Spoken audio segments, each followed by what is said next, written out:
Don't chew on the toys. Those are not toys. Hey friends, welcome to Moxie Gardens. I'm Mike Toomey, and today, after we stopped Hey from chewing on plants, she got to finally come out. We got some fish, so we're gonna do some things in the yard, but we just got back from PetSmart, and picked up about 40 fish. It's about a little over $10 for them. We got goldfish, comet goldfish. Yeah, for the pond. So get up to 12 inches long. We'll start out with these. They're little tiny ones. We'll start out with these, and then over the next couple weeks, if these transition fine, then I'll know the pond is good to go, and we'll go in and add our koi fish, and we'll get our pond up and running. We do have the pump running over there still. We're not quite ready to add the foam. We keep getting rain. We got another set. I wouldn't call it a storm, but it was about a 10-minute rain yesterday, so it just continues to let that down. We'll get to it because eventually we won't have any rain. So Jesse's going to pan down here, and we're going to release these goldfish. I've had them sitting in here for about 30 minutes, and you can see we got a mess of them in here. About, like I said, about 30 some. But we're just going to transition them right in here. They've been sitting in here, let them get acclimated.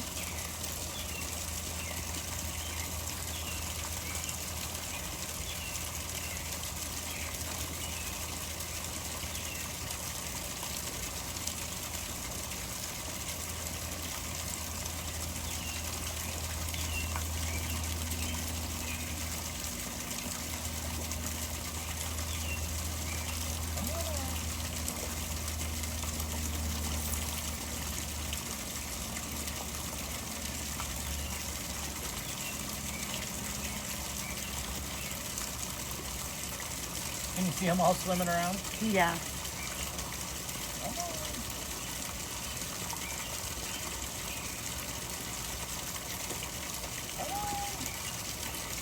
Trying to swim upstream. They're a little stubborn.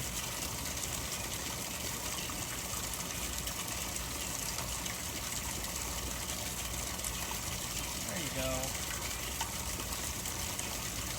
Turn around.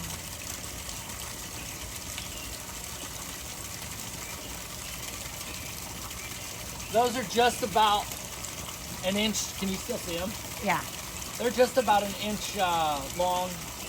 Like I said, they'll get about 12 inches long, but we're gonna, this is the same thing we did earlier. It's just like plants. We got the small, sometimes we just buy little small plants and watch them evolve in our garden. So that'll be fun to come out here and feed them. Jesse actually had them to where our fish would come and eat out of her hands. And so hopefully we can get back to that.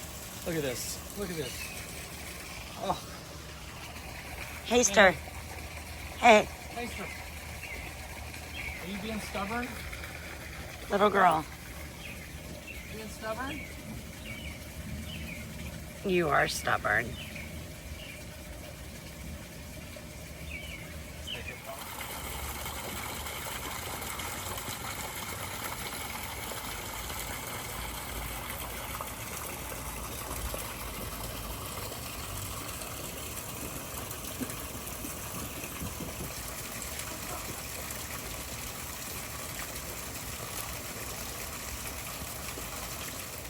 Okay friends, Hey is in the house. The fish are in the pond.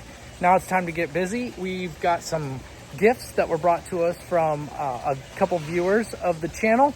Leslie and Roberta came and seen the garden on Saturday, I believe it was. And Leslie brought some gifts. She brought me a caladium. We used that in our planters on the side of the house in yesterday's video, which, by the way, if you haven't seen that, I goofed up somehow, so I had to make two parts of the video. We just shared it in the same day. It wasn't until later on in the evening when I went in and seen that some of the video was missing from comments. So thank you guys for reaching out to me and let me know that the video didn't complete. So we got it all up and done. The caladiums are in the planters that Leslie shared. And also, Leslie brought some more gifts, some more rust. Let's check it out. So I'm not sure if you can get a good grasp of what this is, but this is a belt that they would use at an elevator, and these scoops. So this would be a continuation, a big long belt that would just kind of run up and down the elevators at a co-op or some type of silo or wheat, corn, that type of elevator. And well, anyways, She gifted this to me, so she said, I'm sure you can use it somehow, some way. So you can see it's already got some holes in there. We are going to put that to use. I think that is going to go on the door to our yellow shed. We're going to spend a lot of time right over there because we've got some vinca that I want to add into our property back there. You can see I've got a mess of it. I got some right here to the left, and then we've got this. I know it's super aggressive, and that's what I'm looking for. So it's definitely going to do the job for us. Plus, we've got these succulents. Those succulents are going to go in there. And then I've got a few more succulents. I'll take you over there. Such a gorgeous view. This is my favorite view of the garden, this particular point. If you're asking, these are Annabelle hydrangeas. We'll kind of go in and out and wind around. But I'm thinking I might use that belt right there and add some succulents on it. I think that's what I'm gonna do. We're gonna see. And if we don't like it, then we'll move it somewhere else, but that's the plan. Right here is where we're going to add all that vinca. I'm thinking the vinca is going to soften up this border right here, all this wood, and we are just gonna plant it in here and let it do its thing. I don't see it crossing our sidewalk here, and I don't care if how much of that space in between all of our planters up here, our garden bed, I don't care how much of it gets in there and twines around. It's okay. I'm accepting. I'm already fully aware of how aggressive it is, and that's why I chose it. I've already got some back here, you can see. And so basically, I'm hoping that in the end, in a few years, that all this vinca that I've added throughout the garden will just start owning the space, and then I will not be doing yearly mulch. So I won't have mulch day anymore. So eventually, we'll see. It's still a long ways away from that, but anybody who's grown vinca will attest to its aggressiveness and its bully habit in the garden. So it's fine, because I want it to come in here and fill in all these spaces.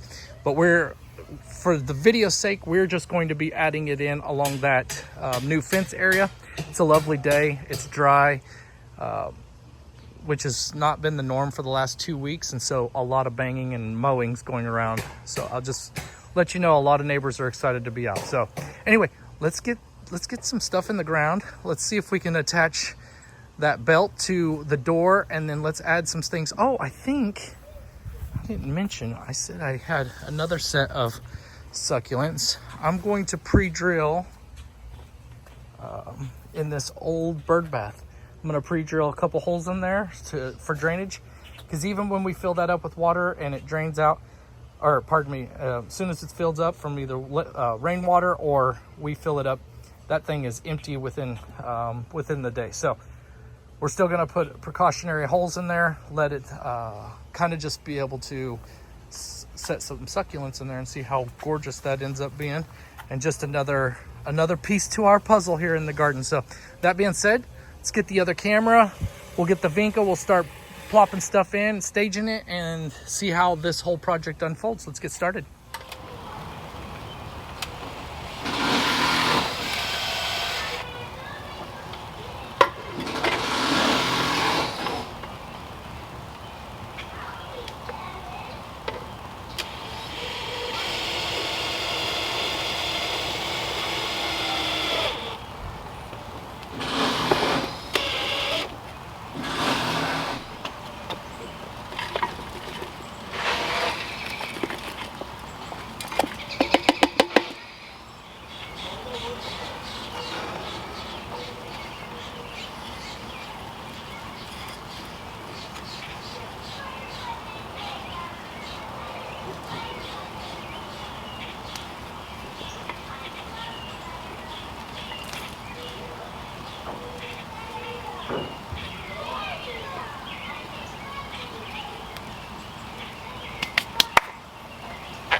goldfish, they're doing well. I just walked up and they kind of swim under there, so no floaters. I guess that's a good thing. I know that sounds kind of mean, but so I think everything's gonna be okay. We've had these in the past, had them for a long time. Oh, there they are. They went up there. Look at them. Oh, they're loving it. They were in that little tank, and there was probably 70 or 80 of them in there. I wanted to save them all. Such is life. Okay, guys, this was a pretty simple project. We're just gonna kind of walk through here. And if you're new to the channel, well, then you'll get to see a little glimpse of what we're doing in here. Let's come around the bend. I'm really hoping this ground cover, this vinca, just absolutely take it off. It's a variegated color. I just want it to just do so great. Friends, I know some of you love, hate. I get it. I 100% understand. But I can just see how much it's going to own this area. It's going to soften up this hardscape. Can you imagine those posts?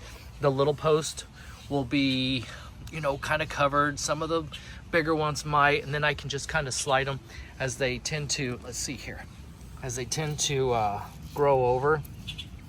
I can leave one or two exposed and then let the rest drape down, and then we can cut them if they're creeping across, and we can cut them in and out and just give it a really good manicured look, but at the same time just letting it kind of own this space. If you can imagine, I will kind of gonna get off topic real quick, sort of, but you see how well those same posts, it's the same thing. You see how they blend in, things go around it and on top and cut in between, and I think that's the look we're looking for. We've got a lot of that goes on.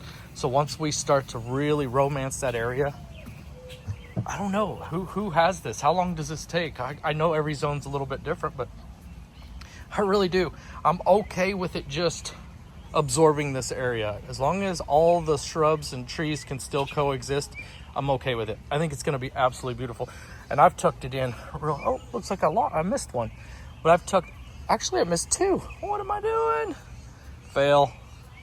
But I think it's gonna turn out great. We're gonna get those two in the ground, but I can see this area just being, it's color, right? And we're added color. You can see where I've got a weed there and I popped a couple weeds out right there. But I think at the end of the day, I won't have to do that as much.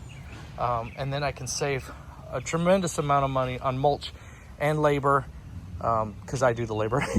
And just you know, letting the garden just kind of continue to grow. If you can imagine, we've got lamb's ear through here.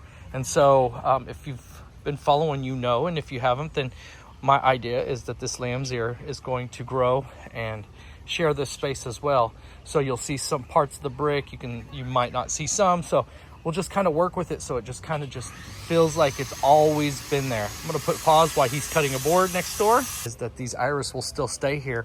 They'll elevate themselves up out of the lamb's ear, but I can just see in several years this place just being absolutely gorgeous with that old world look. It's gonna feel like it's always been there.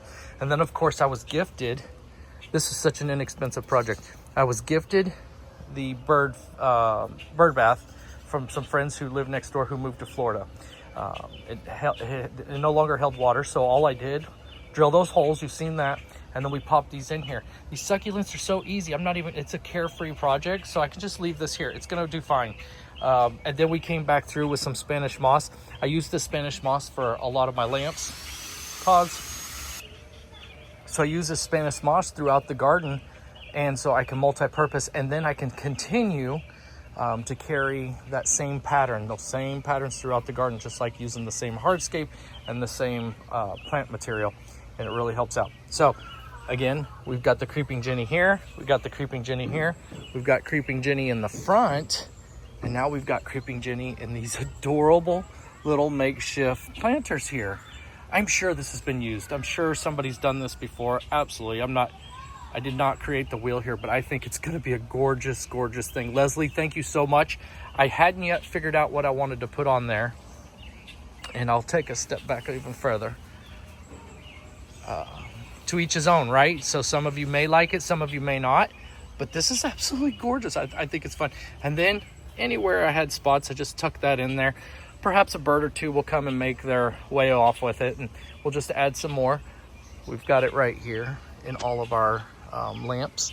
But I think it's just another way of romancing and bringing these individual spaces together and combining them to make it feel like it's all put together and at once.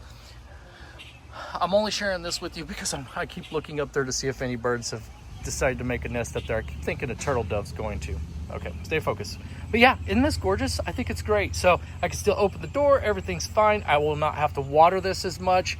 Even the creeping Jenny will do fine. I think it's fun. So this creeping Jenny is gonna kind of hold itself towards the back, and I'll just continue to push it. There's some pieces here that will just, as they grow, we'll just kind of let them do what they want to do. We can see it romancing this area and just kind of coming off to the sides. And then we'll see, let's see, our first freeze is normally November. We've had some late October freezes and snows, but normally November. That gives me enough time that I can move these into the garden, and then we can definitely do something come fall in here. So I will move all these succulents in the house for the winter, and then we'll bring them out in early spring and kind of give them, and that allows me to save money the following season. So because that's a brand new project and this is a brand new project, I obviously had to purchase them, but such is life. We're gonna walk over to another space. This is my work zone. I've been throwing all this stuff over, all this material, and it continues to get further and further out. That blanket has a bunch of soil in it, or that sheet that I dug a big hole with. So, and now that's all on there. But see, look at these. Same thing, stays in the shady area. I haven't watered those once since we planted those. We put these planters in, probably about a month ago, maybe. I think it's working out well. And so I think all of it combined, as we continue to push each video, everything just kind of, the puzzle pieces have fallen together. I am supposed to mention, one of you had told me to mention this, so kudos to you. I used to say it all the time and then I just stopped saying it, but if you're new to the channel or just passing by, please hit the like, hit the subscribe, and if you hit the notification, the little bell on top, anytime I upload a video, it will share with you that and as well as any of your other people that you watch on YouTube. Hit that notification and it'll let you know when something's been posted. However, moving forward, I will tell you, thank you for watching the channel. Thank you for helping us grow. And thank you for hitting the like and adding comments in there. That really helps the channel grow as well. So thank you guys so much. We will see you folks on the flip side. Bye-bye now.